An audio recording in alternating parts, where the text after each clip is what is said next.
Isang mapagpalang umaga po sa bawat isa. Tayo po ay muling mag-aaral po ng salita ng Diyos sa umaga pong ito. At narito po tayo ngayon sa lugar po ng Bagong Silang, Door of Faith, sa pangunguna po ng ating Pastor Luis Bailon sa district na.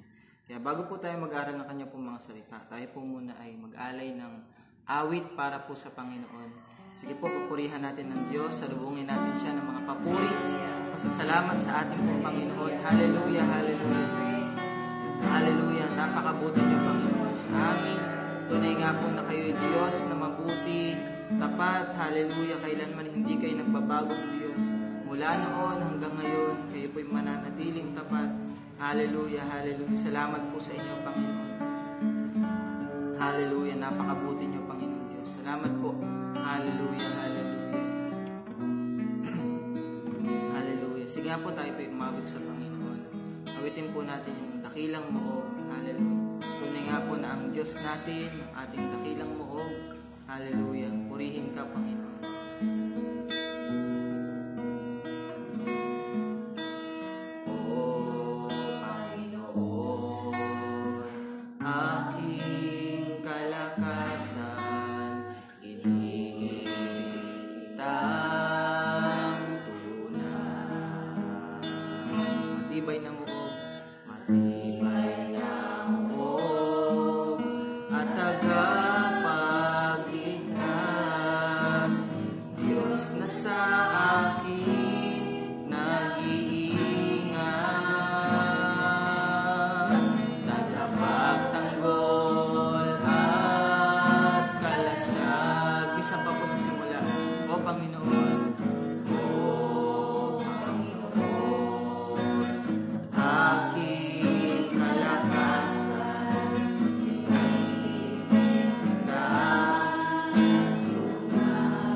Salamat po, Panginoon Diyos. Purihin ang iyong banal na pangalan.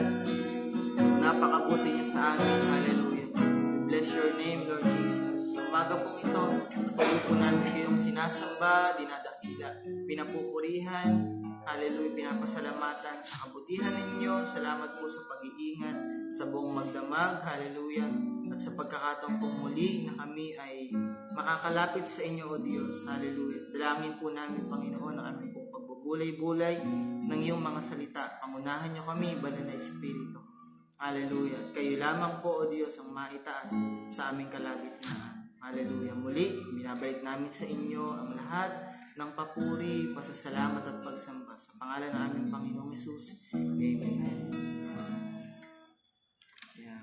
Minsan pa po, magandang umaga sa bawat isa. Tayo po ay mag-aaral ng kanya pong mga salita. Buksan po natin sa aklat po ng Awit, Kabanata 37, talata pong 4. Sa aklat po ng Psalms, chapter 37 po, Chapter 37, sa verse 4. Ito po ay madalas na nating nababasa o ang iba po sa atin ay memory verse po natin ito. Paborito po natin itong talata sa Panginoon. Amen po. Sabi po dito, magpakaligaya ka naman sa Panginoon at bibigyan kanya ng nasa ng iyong puso. Amen po. Kaya napakaganda po ng talata. Nasabi pong ganon, magpakaligaya ka naman sa Panginoon at bibigyan ka niyan ng nasa ng iyong puso. Napakarami po ngayong mga tao o sabihin na po nating mga naniniwala sa Diyos na namamali yung pag-iisip pagdating po sa talata pong ito na gusto nilang magpakaligaya sa Panginoon kasi ibibigay ng Diyos yung mga pangangailangan po nila, yung mga kahilingan ng kanilang mga puso. Amen po. Bagamat nandun yung sinasabing ipagkakaloob ng Diyos ang mga bagay, alam ng Diyos yung ating mga pangangailangan, alam ng Diyos yung mga nasa ng ating pong mga puso. Pero meron pong hinihiling yung talata. Amen. At merong hinihiling ang Diyos na kailangan masapul po natin bilang mga sumasampalataya sa Panginoon. Wala pong iba kundi yung sinasabing magpakaligaya o delight yourself in the Lord. Amen po. Kung meron man pong isang gusto ang Diyos na palagi po nating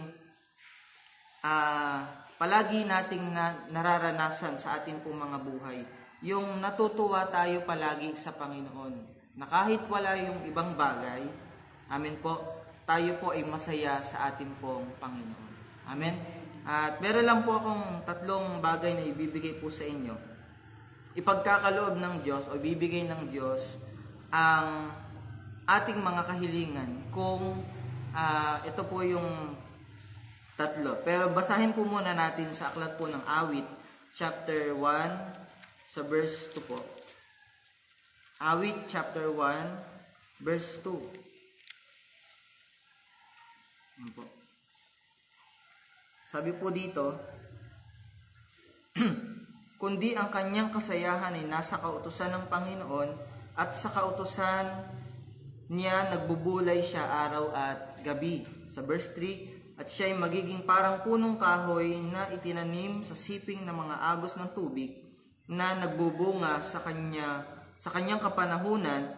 Ang kanyang dahon na may hindi malalanta at anumang kanyang gawin ay giginhawa. Amen po. Kaya ito yung gusto ng Panginoon sa atin, na palagi po tayong nagiging masaya o ang ating pong kasayahan ay nasa Panginoon. Amen po. At bilang mga Kristiyano o bilang mga sumasampalataya sa Panginoon, ilang taon na tayong kumikilala sa Diyos, pero parang nagbabago yung ating pong kasayahan. Nung una tayong nakakilala sa Panginoon, excited tayo, masaya tayo palagi sa Panginoon at gusto natin palagi na nasa presensya ng Diyos. Amen po. Gusto natin mag-aral ng salita ng Panginoon palagi, gusto natin umawit sa Panginoon. Pero bakit nung habang tumatagal tayo sa Panginoon, parang natatabangan tayo sa Panginoon at parang nagiging namamagnify yung mga bagay sa mundo pong ito at yung mga kahilingan na ninanasa ng puso natin kaysa doon sa Diyos na nagbibigay. Amen po. Kaya ang gusto ng Panginoon, sabi pong ganun ng talata, doon sa binasa po natin kanina, sa aklat po ng Awit 37 verse 4, yung magpakaligaya tayo sa Panginoon. Amen po. At sabi po dito sa verse 3 ng aklat po ng Awit, Kabanata 1, at siya'y magiging parang punong kahoy na itinanim sa siping ng agos ng tubig na nagbubunga sa kanyang kapanahunan. Amen? Kung meron man pong gusto ang Diyos na mangyari sa atin bilang mga sumasampalataya sa Panginoon, na nagagalak sa Kanya, yung palagi po tayong, kagaya daw po tayo ng isang punong kahoy na itinanim sa sa siping ng mga agos ng tubig at nagbubunga sa kapanahunan. Amen? At yung mga Kristiyano pong iyon, na bagamat nandun yung mga pangangailangan, nandun po yung mga kahilingan, pero sabi pong ganun, nagbubunga sa kapanahunan. Amen? Kumbaga, darating at darating yung bunga, tatanggapin nila doon sa siping ng mga agos ng tubig. At walang iba kundi ang ating Diyos. Amen po. Kaya meron po akong 3 bagay na ibibigay po sa inyo. Ibibigay ng Diyos ang ating pong mga kahilingan kung una, tinutupad po natin yung kanyang mga utos. Napakadali lang pong humiling sa Panginoon. Pero, sabi po ng salita ng Diyos, tinutupad ba natin yung kanyang mga utos? Sabi po sa aklat po ng unang Juan, Kabanata 3, talata pong 22. Sa aklat po ng unang Juan, Kabanata 3, talata pong 22. 1 John chapter 3, verse 22. At anumang ating hingiin ay tinatanggap natin sa Kanya sapagkat tinutupad natin ang Kanyang mga utos at ginagawa natin ang mga bagay na nakalulugod sa Kanyang paningin. Pero ang problema po, hiling tayo ng hiling sa Diyos, nasa tayo ng nasa ng mga bagay na gusto po natin, pero labas doon sa pagsunod sa kautusan ng ating pong Panginoon. Amen? At lumalaon po yung panahon, tayo po ay nagmamature sa pananampalataya, pero yung proseso ng paglago doon po sa patungkol sa pagsunod sa utos ng Panginoon ay parang bumababa. Amen po. Kailangan po hindi po bumababa yung ating kagalakan sa Panginoon kaysa sa mga bagay na sa mundo pong ito. Amen. Ayaw ng Diyos nang mayroong kahati. Sabi nga pong ganun ang salita ng Panginoon, God is a jealous God. Amen.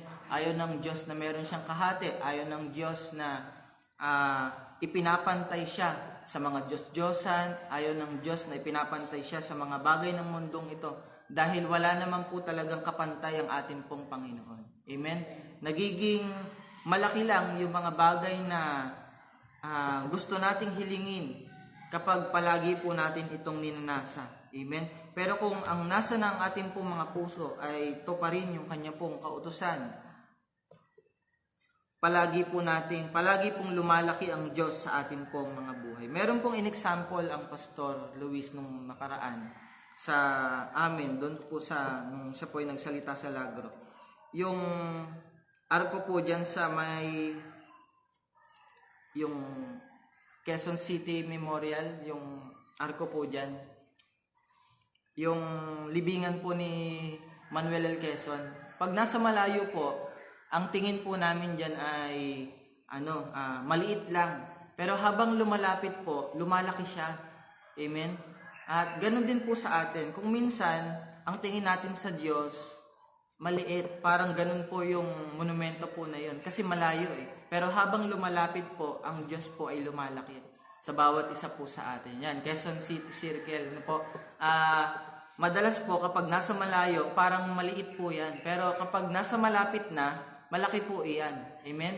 At ang Diyos, kung bakit parang maliit siya sa ating paningin, kasi malayo tayo sa Panginoon. Pero kung malapit tayo sa Diyos, malaki siya sa paningin po natin. Amen? At siya po yung ating pong nagiging kagalakan. Palagi po natin nasusunod yung kanya pong mga salita. Sabi rin po dito sa 1 John chapter 5 verse 14, aklat po ng unang Juan, Kabanata 5, talata pong 14. At ito ang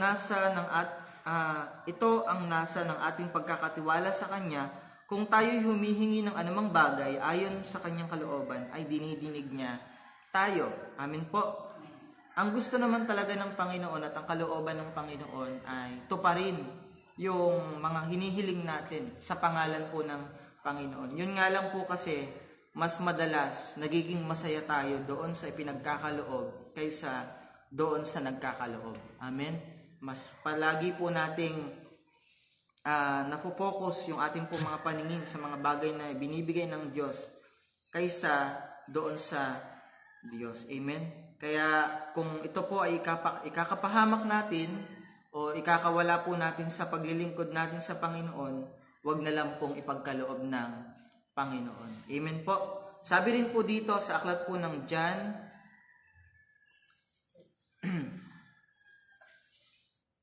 po ba ito? Yan.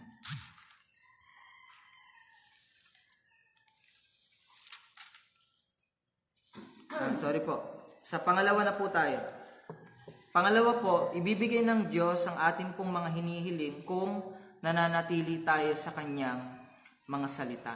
Amen? Sabi po dito sa John chapter 15 verse 7, ito po, alam na natin ito bilang mga mananampalataya. Ano po? Sabi po dito sa John chapter 15,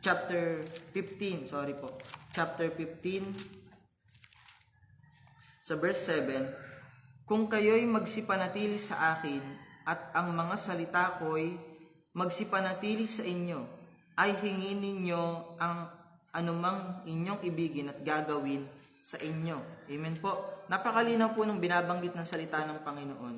Kung tayo po ay nananatili sa Kanya at sa Kanya pong mga salita, anuman daw po yung ating pong hinihiling ay gagawin sa atin. Amen? Napakaganda po ng talata at yung pangako ng Panginoon sa bawat isa po sa atin. Kung ano man daw po yung ating pong hingiin, ibibigay ng Panginoon. Pero, sabi po ng salita ng Diyos, manatili tayo sa Kanyang pong mga salita. Manatili tayo sa Panginoon. Hindi hiling lang tayo ng hiling Panginoon. Pero, wala naman talaga tayo, hindi naman talaga tayo nananatili sa Diyos. Naalala lang natin ang Panginoon kapag meron tayong malaking problema o kapag meron tayong mga kahilingan, pero kapag ibinigay na ng Diyos, wala na. Nakakalimutan na natin ang Panginoon at nawawala na tayo doon sa pananatili sa Panginoon at sa Kanya pong mga salita. Amen? Ayaw ng Diyos na palagi po tayong nawawala sa Kanya pong kalooban. Kaya kung patuloy po tayong mananatili sa ating pong Panginoon at sa Kanya pong mga salita, sabi po ng salita ng Diyos, ipagkakaloob niya yung anuman daw pong ating hingiin. Amen? At gagawin sa bawat isa po sa atin. Sabi rin po dito sa aklat po ng Job chapter 23 sa verse 12. Job chapter 23 sa verse 12 po.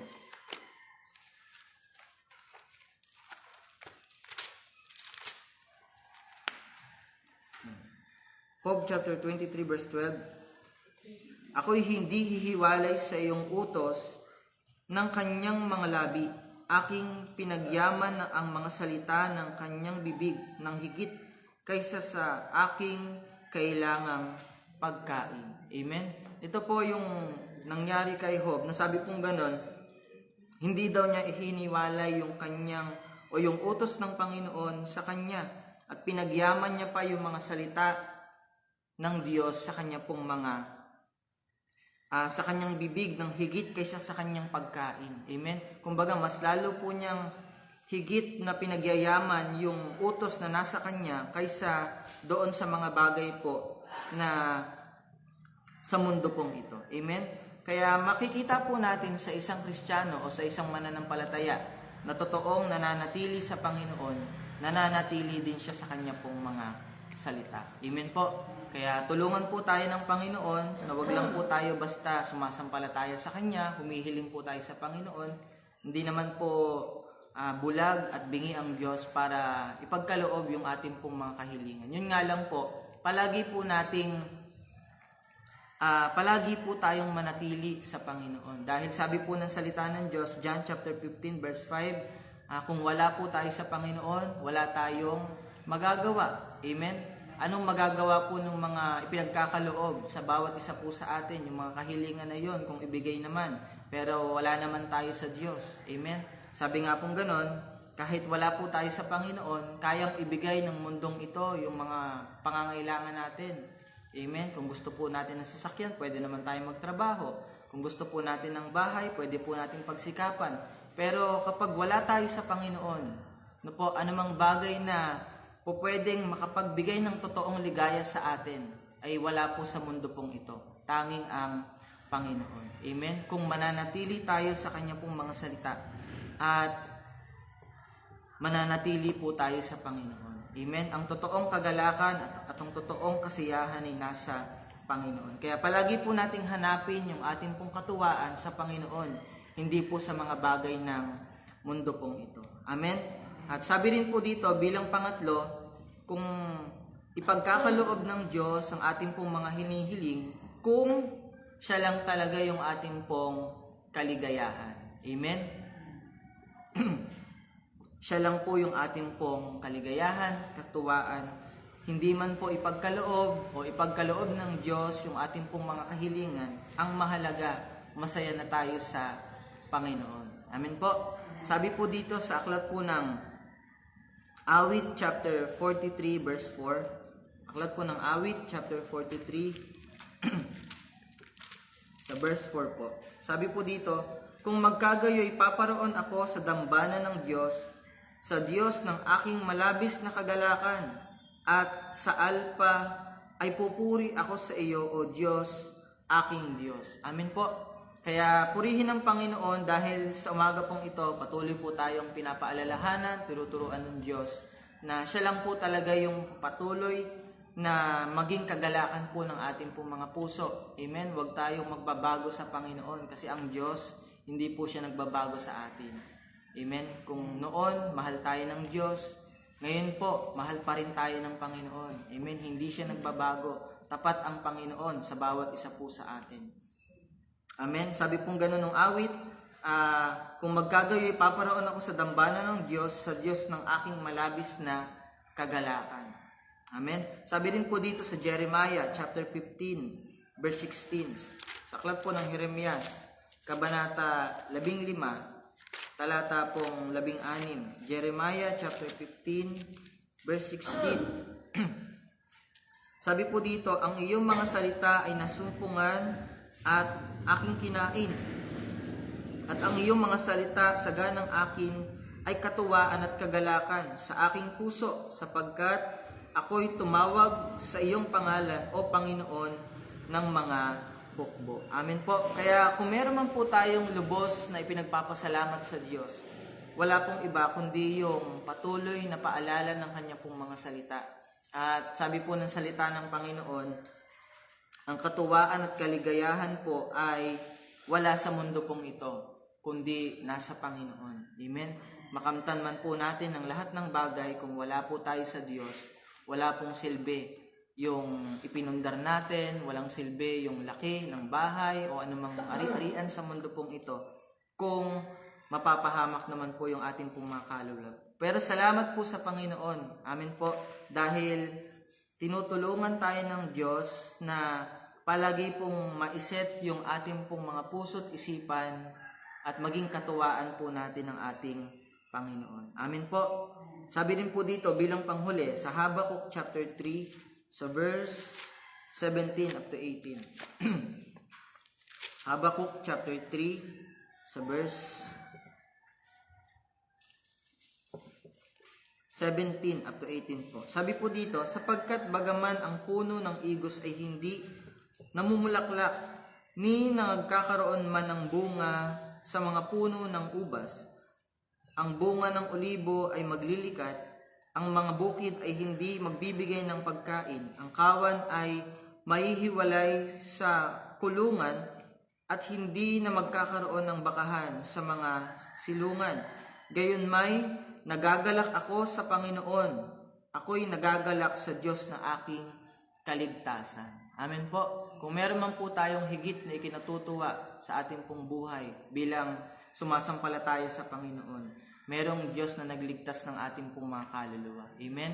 Wala man po yung anumang bagay sa mundong ito, pero nasa atin ang Panginoon. Tayo na po yung pinakamasaya kasi darating po ang panahon, haharap tayo sa Diyos At hindi naman po yung mga ari-arian po natin yung